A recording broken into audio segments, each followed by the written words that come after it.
عثمان کے قاتلوں کو چوک پر لٹکایا جائے۔ یہ مطلب نہیں تھا حضرت معاویہ کا کہ حکومت کا اہل میں ہوں، مجھے خلافت دی جائے، میں علی کو نہیں مانتا یا میں علی کو معاذ اللہ برا سمجھتا ہوں، ایسا نہیں تھا۔ آج کل بعض لوگ یہ کہتے ہیں کہ حضرت معاویہ کے حکم سے حضرت علی کو گالیاں دی جاتی تھیں، یہ غلط ہے۔ یاد رکھو عربی کے لفظ کا ترجمہ اردو میں، یہ بہت سے لوگ نا ان کو عربی زبان سے ذرا بھی واقفیت نہیں ہے، چھوٹے چھوٹے بچے آ کے بیٹھ گئے ہیں۔ عربی میں کسی پر اعتراض کرنا، اس کی پالیسیوں کو غلط قرار دینا، اس کو بھی سب و شتم کہا جاتا ہے۔ اردو میں ہر جگہ اس کا ترجمہ گالیاں نہیں ہوتا، گالیوں کا مطلب تو ہمارے ہاں کچھ اور سمجھا جاتا ہے۔ آپ کسی پر اعتراض کر رہے ہو، اس کو تو سب و شتم کہا جائے گا۔ سب و شتم میں گالیاں بھی آتی ہیں، کسی کی پالیسیوں سے اختلاف کرنا، اس کی رائے پر رد کرنا، یہ بھی آتا ہے۔ لیکن اردو میں گالی کا مطلب برا لفظ ہے، گالی کوئی شریف آدمی نہیں دیتا۔ خیر، میں یہ عرض کر رہا تھا کہ حضرت عثمان رضی اللہ تعالی عنہ کے قاتلوں سے قصاص کا دعا کریں، میں جلدی سے اس موضوع کو سمیٹ کے آج ختم کر دوں۔ حضرت عثمان کے قاتلوں سے قصاص لیا جائے۔ حضرت علی رضی اللہ تعالی عنہ کا موقف یہ تھا کہ مدینہ میں حضرت عثمان کے قاتلوں کا جو ٹولہ ہے وہ اتنا مضبوط ہے کہ اگر میں نے ان سب کو پکڑ پکڑ کے لٹکانا شروع کر دیا تو مدینہ میں امن و امان کی صورتحال خراب ہو جائے گی۔ حکومت بھی دہشت گردی کے خلاف جب ایکشن لیتی ہے تو یہ سوچتی ہے نا کہ دہشت گردوں میں کتنی پاور ہے، تمیز سے، طریقے سے۔ اب یہ ایک اختلاف تھا جو بڑھنا شروع ہو گیا۔ اس اختلاف کے پیچھے نہ حکومت کی لالچ، نہ پیسے کی لالچ، نہ دولت، یہ سب الزامات ہیں اسلام دشمنوں کے جو انہوں نے صحابہ پر لگائے ہیں۔ نہ حضرت علی پر کوئی الزام لگایا جا سکتا ہے اس مسئلے میں، نہ حضرت معاویہ پر۔ رائے کا اختلاف ہے، رائے کا اختلاف۔ ابتدا میں حضرت معاویہ کے ساتھ بہت سارے صحابہ تھے، میں یہ تو نہیں کہہ رہا زیادہ، بہت سارے صحابہ، جن میں حضرت عائشہ رضی اللہ تعالی عنہا بھی تھی۔ بعد میں حضرت عائشہ رضی اللہ تعالی عنہا کا موقف تبدیل ہو گیا جب انہوں نے دیکھا کہ اس سے مسئلہ حل ہونے کے بجائے اور بگڑ رہا ہے، تو حضرت معاویہ نے حضرت علی کی بیعت سے انکار کیا، کہا کہ جب تک حضرت عثمان کے قاتلوں کو چوک پہ نہیں لٹکایا جاتا میں آپ کے ہاتھ پہ بیعت کرنے کے لیے تیار نہیں ہوں۔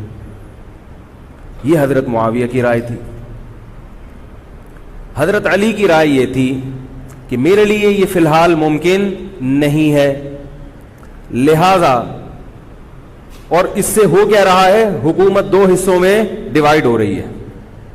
ان کی رائے یہ تھی کہ حضرت معاویہ رضی اللہ تعالی عنہ کو اپنے اس مطالبے سے دستبردار ہو کر میرے ہاتھ پہ بیعت کر لینی چاہیے، اور قرآن کا حکم ہے وَإِن طَائِفَتَانِ مِنَ الْمُؤْمِنِينَ اقْتَتَلُوا فَأَصْلِحُوا بَيْنَهُمَا فَإِن بَغَتْ إِحْدَاهُمَا عَلَى الْأُخْرَى فَقَاتِلُوا الَّتِي تَبْغِي حَتَّى تَفِيءَ إِلَى أَمْرِ اللَّهِ، کہ اگر مسلمانوں کا کوئی فریق بغاوت پہ اتر آئے، حکومت وقت سے لڑائی کرے، قاتل التی تبغی، تو جو طبقہ حکومت کو تسلیم نہیں کر رہا یا حکومت کے خلاف بغاوت کر رہا ہے اس سے قتال کرو۔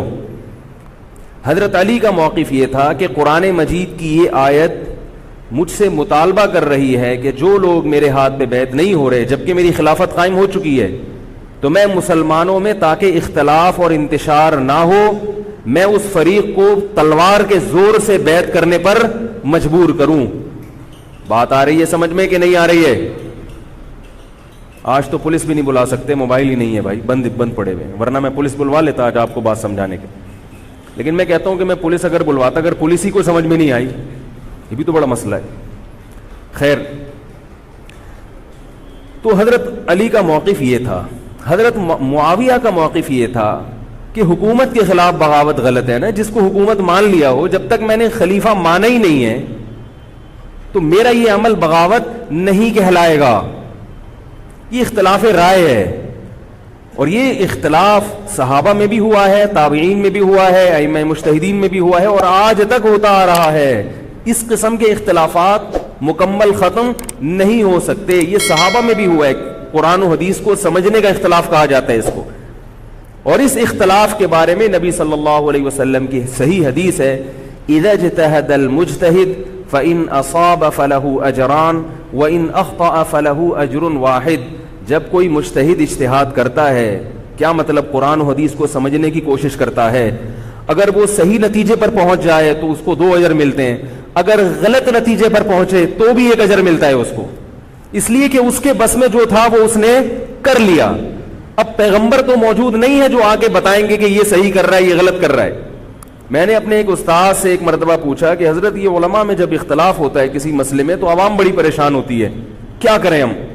انہوں نے فرمایا کہ عوام کو یہ بتاؤ کہ ہم پیغمبر نہیں ہیں اور ہم پیغمبر سے براہ راست مسئلہ پوچھ نہیں سکتے، ہمارے پاس جو قرآن و سنت ہے اور جو فقہائے کرام نے اس قرآن و سنت کی تشریح کی ہے، جو فقہ کی کتابیں ہیں، ہم اس میں دیکھتے ہیں۔ اب اس میں 2 علماء کی رائے میں اگر اختلاف ہو جائے تو اس اختلاف کو ختم کرنے کا ہمارے پاس کوئی راستہ نہیں ہے۔ نبی ہوتے تو ہم پوچھ لیتے، جب راستہ نہیں ہے تو بھائی اللہ کے نبی نے فرما دیا کہ جو تمہارے بس میں ہے وہ کر لو، اگر درست بات تک پہنچ گئے ڈبل اجر، نہیں پہنچے تو بھی اجر۔ اس میں ہمیں بتا دیا کہ اسلام پر عمل کے لیے اتنا کافی ہے کہ جو تمہاری استطاعت میں ہے وہ کر لو۔ نہیں آئی بات سمجھ میں؟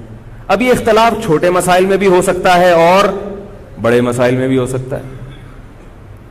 تیسری بھی ایک جماعت تھی، یہ 2 اختلاف تو پتہ چل گئے نا، حضرت علی کا موقف، حضرت معاویہ کا موقف۔ ایک تیسری جماعت تھی جو یہ کہتی تھی کہ نہ ہم حضرت علی کا ساتھ دیں گے نہ حضرت معاویہ کا، کیونکہ دونوں مسلمان ہیں، دونوں لڑ رہے ہیں، مسلمانوں کو ہم لڑتا ہوا نہیں دیکھ سکتے۔ ان کا موقف تھا حضرت علی رضی اللہ تعالیٰ عنہ ایک صحابی کے پاس گئے اور ان سے کہا کہ آپ میری جماعت میں شامل ہوں اور اہل شام کے خلاف میرے ساتھ مل کے لڑیں۔ وہ صحابی گئے ایک لکڑی کی تلوار اٹھا کے لائے، انہوں نے کہا کہ میں نے رسول اللہ صلی اللہ علیہ وسلم سے سنا ہے کہ فتنے کا دور ہوگا، مسلمان آپس میں لڑیں گے، تو تم اس وقت اپنی تلوار کو لکڑی کی بنا لینا۔ لکڑی کی تلوار کا مطلب جو کسی سے لڑنے کے کام نہ آئے، میں تو نہیں لڑ سکتا۔ اب حضرت علی نے یہ نہیں کہ اس پہ تلوار رکھ دی ہو کہ نہیں تو جائے گا، یا تو دائرہ اسلام سے خارج ہے، یا تو باغی ہے، ٹھیک ہے نہیں آ رہی سمجھ میں چھوڑ دو۔ آج جو فتنے کھڑے ہو رہے ہیں نا، وہ اس پہ نہیں ہو رہے کہ صحیح کیا ہے غلط کیا ہے، فتنہ اس پر ہو رہا ہے کہ جو مجھے سمجھ میں آ رہا ہے وہ میں تھوپ کے اس کو مسلط کر دوں۔ مجھے اگر رفع الیدین سمجھ میں آ رہا ہے تو پوری دنیا رفع الیدین کیوں نہیں کر رہی، اور اگر مجھے ترک رفع الیدین سمجھ میں آ رہا ہے تو یہ چند لوگ رفع الیدین کیوں کر رہے ہیں۔ صحابہ کے دور میں رفع الیدین بھی ہوتا تھا اور ترک بھی ہوتا تھا، پھڈے نہیں ہوتے تھے۔ صحابہ کے دور میں زور سے آمین بھی تھی اور آہستہ آمین بھی تھی، جھگڑے نہیں تھے۔ صحابہ کے دور میں امام کے پیچھے فاتحہ پڑھنے والے بھی تھے اور امام کے پیچھے فاتحہ کو ناجائز اور حرام سمجھنے والے بھی تھے، مگر پھڈے بازی بولو بھائی نہیں تھی۔ تو حضرت علی رضی اللہ تعالیٰ عنہ نے ان صحابی کو مجبور نہیں کیا۔ حضرت علی کی فوج میں عمار ابن یاسر رضی اللہ تعالیٰ عنہ بھی تھے، زبیر ابن عوام، عبداللہ ابن زبیر رضی اللہ تعالیٰ عنہ، عبداللہ ابن زبیر ابن عوام۔ حدیث میں آتا ہے کہ جب جنگ صفین میں، جنگ جمل میں دونوں فوجیں آمنے سامنے کھڑی ہوئی ہیں، زبیر ابن عوام رضی اللہ تعالیٰ عنہ نے تقریر کی، اہل شام سے خطاب کر کے کہا کہ اے اہل شام، ہم جانتے ہیں کہ تمہارے ساتھ محمد صلی اللہ علیہ وسلم کی زوجہ ہیں حضرت عائشہ، جو ہمارے موقف سے متفق، یہ صحیح بخاری کی روایت ہے، جو ہمارے موقف سے متفق نہیں ہے، لیکن ہے نبی کی بیوی، اور ساتھ کس کا دے رہی ہے؟ تمہارا۔ اب اعتدال دیکھیں صحابہ کی رائے میں، فرمایا اللہ کی قسم ہم یہ جانتے ہیں کہ جیسے وہ دنیا میں نبی کی زوجہ تھی، جنت میں بھی نبی کی زوجہ ہوں گی، اگرچہ وہ اس معاملے میں ہمارے خلاف ہیں، مگر اس کی وجہ سے ہم ان کے جنتی ہونے کا انکار نہیں کر سکتے۔ کیا مطلب؟ ان کی سمجھ میں جو آ رہا ہے وہ اس کے حساب سے کر رہی ہیں، لیکن ہماری سمجھ میں ان کی بات نہیں آ رہی. کیوں؟ اس لیے فرمایا کہ ہم یہ دیکھ رہے ہیں کہ اللہ ہمیں نبی کی زوجہ عائشہ رضی اللہ تعالی عنہا کے ذریعے آزما رہا ہے کہ تم نبی کی زوجہ کو دیکھتے ہو یا قرآن کے حکم کو دیکھتے ہو. قرآن کہہ رہا ہے کہ خلیفہ کے خلاف بغاوت نہیں ہو سکتی، کائنم من کان، بغاوت کرنے والا کوئی بھی کیوں نہ ہو. تو نہ چاہتے ہوئے بھی ہم تمہارے خلاف آ کے کھڑے ہوئے ہیں. خدا کی قسم اس آزمائش میں ہمیں کس نے ڈالا ہے؟ اللہ نے ڈالا ہے. وہ لوگ جو حضرت عائشہ رضی اللہ تعالی عنہا پر تہمتیں لگاتے ہیں، جو حضرت معاویہ کو برا بھلا کہتے ہیں، وہ لوگ حضرت علی اور ان کے ساتھیوں سے سبق کیوں نہیں سیکھ لیتے؟ ایک مرتبہ میرے پاس ایک سوال آیا، سوال کرنے والے نے حضرت معاویہ کی شان میں گستاخی کا پورا ایک باب باندھا ہوا تھا. اس نے کہا کہ جس نے نبی کے داماد کے خلاف تلوار اٹھائی وہ اسلام میں معاذ اللہ کیسے ہو سکتا ہے، اور ایسے برے برے القاب کہ میں زبان پہ بھی نہیں لا سکتا. میری عادت ہے شارٹ کٹ جواب دینے کی، گل ویلے دی تے پھل موسم دا. اتنا ٹائم تھوڑی ہے کہ ہر آدمی کے سوال کو لے کے بیٹھ جائیں. میں نے کہا آپ کے جواب میں اتنا کافی ہے کہ یہ وہ الزامات ہیں کہ جس کے خلاف تلوار اٹھائی اس نے بھی یہ الزامات نہیں لگائے. مدعی سست اور گواہ چست. نہیں آ رہی میرا خیال ہے بات. جو حضرت علی کے ساتھ تھے انہوں نے تو یہ کچھ حضرت معاویہ کے خلاف نہیں کہا. انہوں نے تو وہ تو پھر بھی جنتی مان رہے ہیں، ایک دوسرے کی نماز جنازہ میں شریک ہو رہے ہیں، مال غنیمت کو تقسیم نہیں کر رہے، ایک دوسرے کی عورت پہ ہاتھ نہیں اٹھا رہے، احترام کر رہے ہیں، ایک دوسرے کے پیچھے جنگ ختم ہونے کے بعد نمازیں پڑھی جا رہی ہیں. اللہ تعالیٰ نے یہ مثال صحابہ کی قائم کی ہے دنیا کو دکھانے کے لیے کہ ان میں اتنا بڑا اختلاف ہو کہ تلواریں بھی چل جائیں تو وہ اختلاف بھی حدود سے تجاوز نہیں کرتا. اور ہمارے چھوٹے چھوٹے اختلافات میں کیا ایک دوسرے کے خلاف بہتان تراشیاں اور زبان درازیاں ہوتی ہیں. تو یہ اختلاف تھا حضرت علی اور حضرت معاویہ کا، جس میں تین فریق تھے. ایک حضرت علی تھے، ان کا موقف یہ تھا کہ میرے لیے تلوار اٹھانا واجب ہے. حضرت علی کے ساتھ جو لوگ تھے ان کا بھی یہ موقف تھا. حضرت معاویہ کا یہ موقف تھا کہ میں باغیوں کی فہرست میں آتا نہیں ہوں. کیوں نہیں آتا؟ اس لیے نہیں آتا کہ میں نے خلافت کو تسلیم نہیں کیا، اور ان کے ساتھ بھی صحابہ کرام کی ایک جماعت تھی.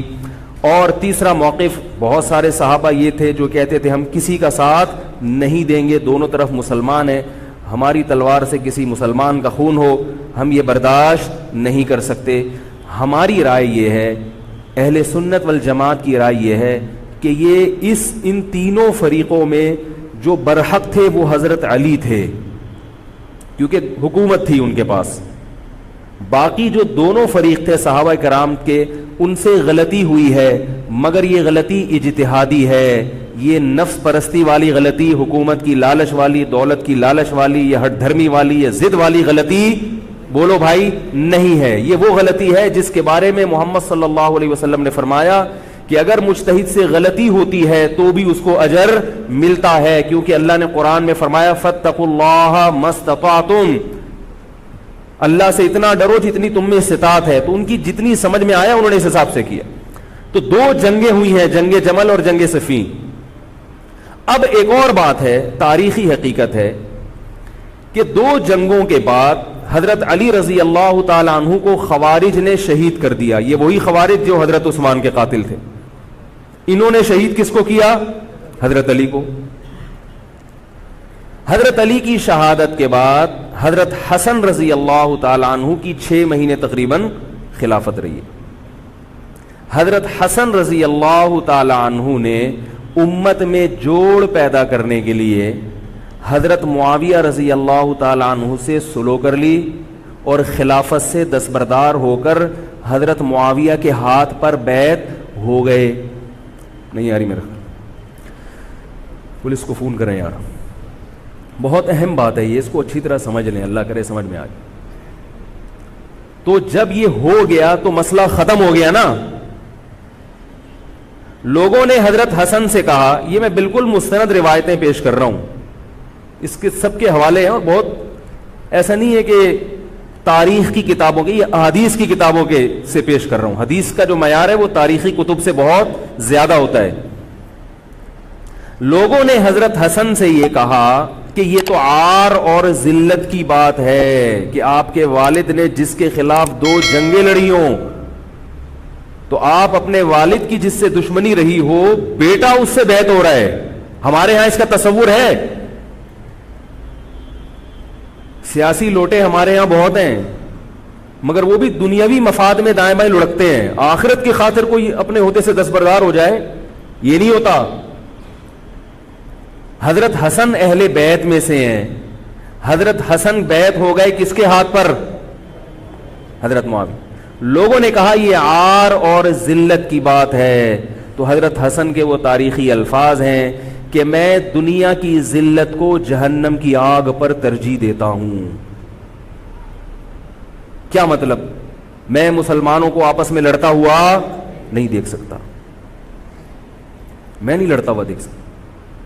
اب کوئی اس بیس پر حضرت علی پہ الزام لگائے کہ اس کا مطلب وہ لڑتا ہوا دیکھ سکتے تھے. بھائی ان کا جو موقف تھا، جو ان کی سمجھ میں آیا، وہ انہوں نے کیا. حضرت حسن کا موقف اپنے والد کے موقف سے مختلف تھا. یہ اختلاف رائے ہو سکتا ہے. ان کا موقف یہ تھا کہ بھئی حضرت معاویہ حکومت کے اہل ہوں یا نہ ہوں، یہ ایک الگ بحث ہے. اگر میں ان کے مقابلے میں متوازی حکومت قائم کروں گا تو پھر مطالبہ ہوگا حضرت عثمان کے قاتل سے قصاص، جو کہ ممکن نہیں ہے، اور پھر یہ لڑائی آگے چلے گی. بہتر ہے کہ دستبردار ہو جاؤ کہ حضرت آپ ہمارے خلیفہ ہیں، آپ ہمارے امیر ہیں. نبی صلی اللہ علیہ وسلم اس کی پیشگوئی پہلے کر چکے تھے.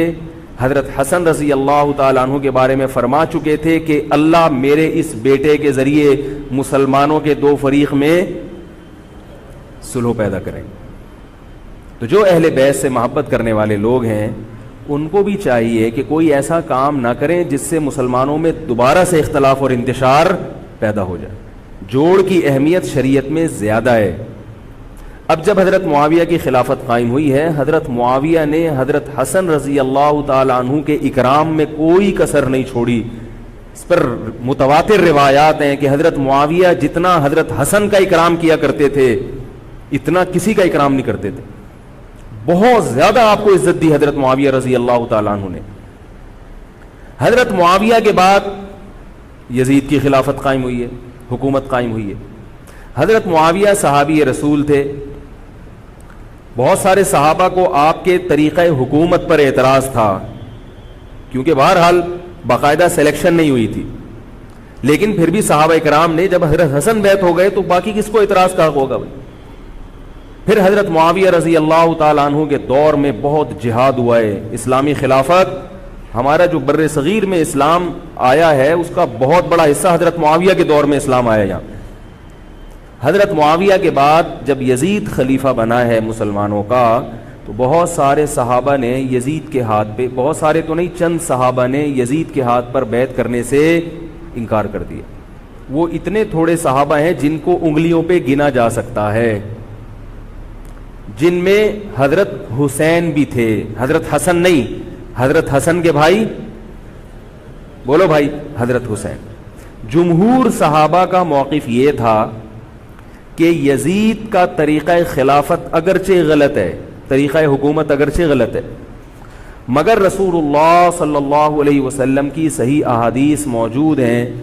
نبی صلی اللہ علیہ وسلم نے فرمایا، صحیح بخاری کی حدیث ہے، اسمعوا واطیعوا ولو سلط علیکم رجل حبشی کأن رأسہ ذبیبہ.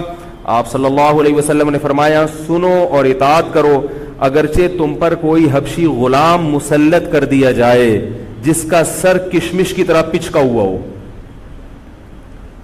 کیا مطلب؟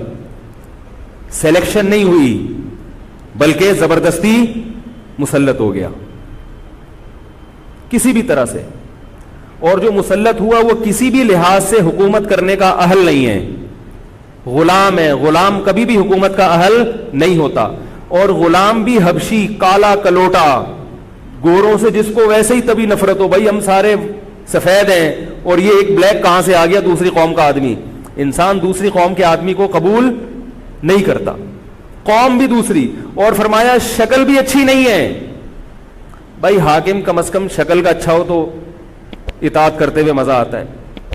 شکل بھی اچھی نہ ہو تو آدمی کہتا ہے یار اس کی مانوں میں, عجیب سا ہے. یہ فطرت ہے انسان کی. لوگ کوشش کرتے ہیں نا امام لائیں تو شکل بھی اچھی ہو اس کی, یہ کوشش کرتے ہیں لوگ. امام میں پتہ نہیں کیا کیا دیکھ رہے ہوتے ہیں. تو کیا ہے, شکل بھی اچھی نہیں ہے اور عقل بھی نہیں ہے, سر پچکا ہوا ہے کس کی طرح, کشمش کی طرح. صحیح ہے بخاری کی حدیث. مطلب یہ کہ کسی بھی لحاظ سے نہ لک وائز اچھا لگ رہا ہے آپ کو, نہ اس کے اندر صلاحیتیں, مگر مسلط ہو گیا, کسی نے بھی مسلط کر دیا, تو آپ نے فرمایا اب اس کے خلاف بغاوت نہیں کرنی, اس کی اطاعت کرنی ہے. آپ کہیں گے یہ کیسا حکم ہے بھائی اسلام کا, ایک آدمی نا اہل ہے مگر اس کی مان کے چلو تو مروا دے گا. یہ اس لیے اسلام نے حکم دیا ہے کہ اس کے پاس پاور تھی تو مسلط ہوا ہے نا. کیا خیال ہے بھائی؟ تو اب جب اس کے خلاف چلو گے تو اس سے وہ ہٹنے والا نہیں ہے, وہ خون خرابہ کر دے گا, قتل و غارت کرے گا اور فساد پیدا کر دے گا وہ. کیونکہ اگر وہ کمزور ہوتا تو خلیفہ بنتا نہیں. وہ خلیفہ کی, حاکم کی ڈیفینیشن کیا ہے؟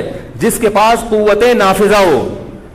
ایک دن ایک صاحب کہنے لگے مسلم لیگ کے دور میں, جنرل مشرف کے دور میں اس کو نہیں مانتا, میں اس کو نہیں مانتا. میں نے کہا آپ کے ماننے نہ ماننے سے کچھ نہیں ہوتا, وہ مسلط ہو گیا ہے, جس طریقے ہیلی کاپٹر سے آیا ہو یا فرشتے اس کو لائے ہوں. کیونکہ حاکم کی جو ڈیفینیشن ہے کہ جس کے پاس قوت نافذہ ہو. قوت نافذہ اردو کا گاڑا لفظ ہے. قوت نافذہ کہتے ہیں کہ جب وہ کچھ کہتا ہو تو کر کے دکھا سکتا ہو, چاہے فوج کے ذریعے, چاہے پولیس کے ذریعے, چاہے کسی بھی طریقے. ایک آدمی کو پوری قوم نے سلیکٹ کر لیا مگر اس کی سنتا کوئی نہیں ہے, وہ کچھ کہتا ہے تو اس کے منہ سے الفاظ نکل کے ہوا میں تحلیل ہو جاتے ہیں, چلتی کسی اور کی ہے, وہ جو کہتا ہے کر کے دکھا دیتا ہے. تو اصل حاکم کون ہے؟ جو کہتا ہے اور کر کے دکھا دیتا. اب یہ ایک الگ بحث ہے کہ یہ ظالم ہے, یہ غلط طریقے سے آیا ہے. اس پر بحث ہو سکتی ہے کہ جب یہ غلط طریقے سے آیا ہے تو اس کو قانون کے دائرے میں رہ کے ہٹانے کی کوشش کی جائے. لیکن مسلح بغاوت کرنا, اس کے خلاف بندوق اٹھانا, اس کے خلاف تلوار اٹھانا, اس کی شریعت نے اجازت نہیں دی. میں یہ نہیں کہہ رہا کہ اس کی مخالفت کی اجازت نہیں دی. نبی صلی اللہ علیہ وسلم نے فرمایا سب سے بہترین جہاد ظالم بادشاہ کے سامنے حق بات کہنا ہے. کہنے کی حد تک آپ کو مخالفت کی اجازت ہے کہ بھائی یہ جو وزیر اعظم کا بیان آیا ہے یہ بیان ملک کا بیڑا غرق کر دے گا, ان کی پالیسیاں صحیح, جیسے آج کل ہو رہا ہے کہ اخباروں میں کالم نگار اپنی اپنی رائے لکھتے ہیں حکمرانوں کے بارے میں. لکھنے کی حد تک, بولنے کی حد تک ہے. آپ مسلح دستہ لے کے بغاوت کرنے پر آ جائیں, اس کی شریعت نے اجازت, بول لو بھائی کچھ نہیں ہوتا.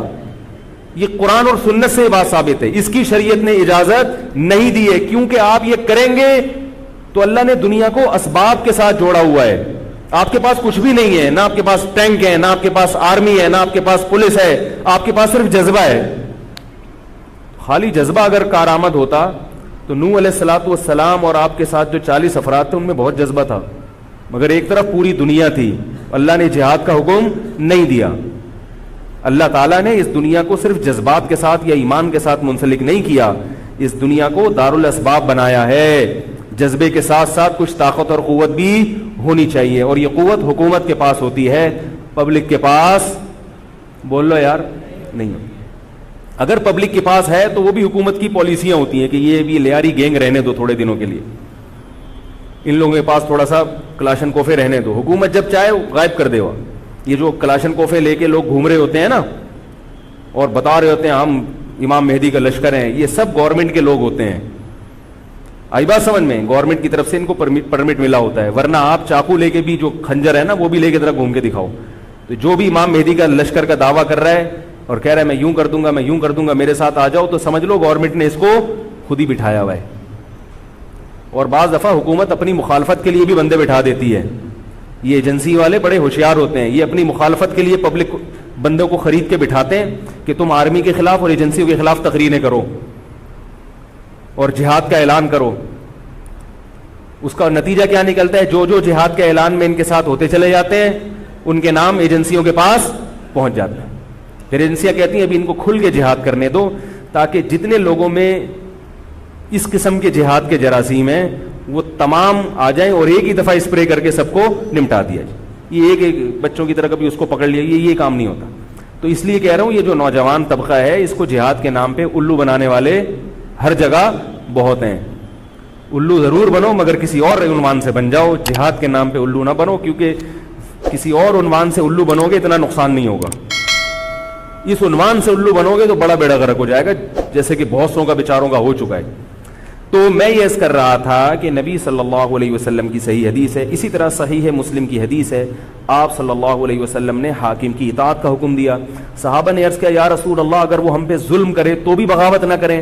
آپ نے فرمایا وَإِن ضَرَبُوا ظَهْرَكَ، اگرچہ وہ تمہاری پیٹھ پہ کوڑے مارے، ایسا ظالم ہو، پھر بھی بغاوت. یہ میں نہیں کہہ رہا، یہ محمد صلی اللہ علیہ وسلم کے الفاظ ہیں. کیوں؟ اس لیے کہ آپ صلی اللہ علیہ وسلم نے اتحاد پہ زیادہ زور لگایا ہے. بھائی حکومت ایک ہوگی، جیسی مرضی لنگڑی لولی ہو، مگر مسلمان کی جو ایک یونائٹی ہے، جو ایک اتحاد ہے، وہ تو برقرار رہے گا نا. اگر آپ کمزور ہو گئے تو کتنا مرضی ایمان ہو، کمزور آدمی دنیا میں کہیں بھی نہیں پنپ سکتا. تبھی میں کہتا ہوں پاکستان کی قدر کرو. جیسا مرضی ہے، ایک مضبوط آرمی تو ہے نا، ایٹم بم تو ہے، جیسی مرضی آرمی ہو، لیکن ہے تو نا. اگر یہ ختم ہو گئی اور نیک نیک لوگ آ گئے مگر اتنے پاورفل نہ ہوئے، وہ آپ کو انڈیا سے نہیں بچا سکتے، وہ آپ کو امریکہ کے شر سے نہیں بچا سکتے، کیونکہ اس وقت پوری دنیا پاکستان کی دشمن ہوئی ہوئی ہے سوائے چند ممالک کے. اور وہ جو ملک بچا ہوا ہے یہ میرے اور آپ کی تقریروں سے نہیں بچا ہوا، یہ ایٹم بم سے بچا ہوا ہے. اللہ نے دنیا کو اسباب کے ساتھ جوڑ دیا ہے. ایٹم بم بھی ہے اور پھر ایمان کی طاقت بھی ہے کسی حد تک، جو کہ بہت ہی شارٹ ہو گئی ہے ایمان کی طاقت. تو دونوں چیزیں چلتی ہیں ساتھ، صرف بم بھی کافی نہیں ہے. اللہ نے فرمایا اگر تم تقوی اختیار کرو گے تو اللہ تمہاری مدد کرے گا، ورنہ نہیں کرے گا. تو دونوں چیزیں ضروری ہیں. تو حضرت معاویہ کے بعد یزید کے بارے میں جمہور صحابہ کا موقف یہ تھا کہ یہ جیسا مرضی ہو، ظالم ہو، عادل ہو، یہ ایک الگ بحث ہے، مگر ہے بہرحال یہی. پاور کس کے پاس ہے؟ اسی کے پاس. حضرت حسین رضی اللہ تعالیٰ عنہ کا موقف یہ تھا کہ میں یزید جیسے آدمی کے ہاتھ پر بیعت کرنے کے لیے تیار. بولو بھائی، نہیں، میں نہیں بیعت کرتا اس کے ہاتھ، کیونکہ یزید کے بارے میں خبریں تھیں، بعض کہتے تھے شراب پیتا ہے. حضرت مفتی محمد تقی عثمانی صاحب کا انہوں نے فرمایا ہے کہ کسی مستند روایت سے ثابت نہیں ہے شراب پینا. روایتیں ہیں مگر کوئی اوتھینٹک روایت نہیں ہے. تو اب نتیجہ کیا نکلا کہ حضرت حسین رضی اللہ تعالیٰ عنہ کے پاس کوفہ سے خطوط آئے. کوفہ کا گورنر تھا ابن زیاد، وہ بھی یزید کا آدمی تھا، بڑا ظالم آدمی تھا. وہ اہل کوفہ کے خطوط آئے کہ آپ آ جائیں یہاں پر، یہاں سب لوگ آپ کے ہاتھ پر بیعت کرنے کے لیے تیار ہیں.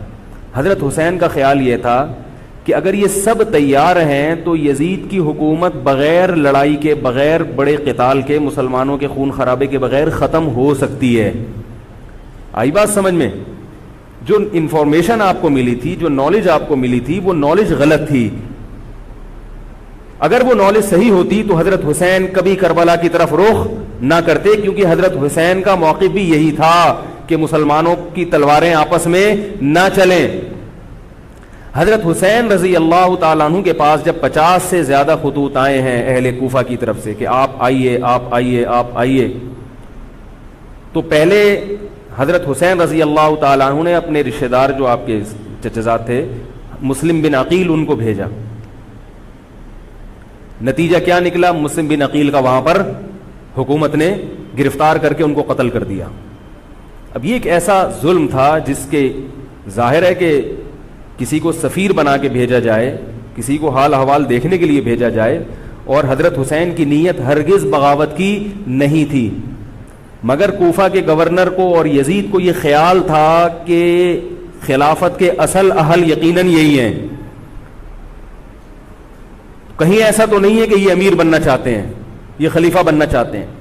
ایک خوف اس کے دل میں بیٹھ گیا تھا، ایک لاشعور میں خوف ہوتا ہے نا، انسان کے دل میں بیٹھ جاتا ہے کہ آپ 100 دفعہ بھی کہیں بھی میری یہ نیت نہیں ہے، مگر وہ ڈر رہا ہوتا ہے کہ یار یہ کچھ کر نہ لیں. تو جب مسلم بن عقیل کو شہید کیا گیا، حضرت حسین رضی اللہ تعالی عنہ جا چکے تھے. جب حضرت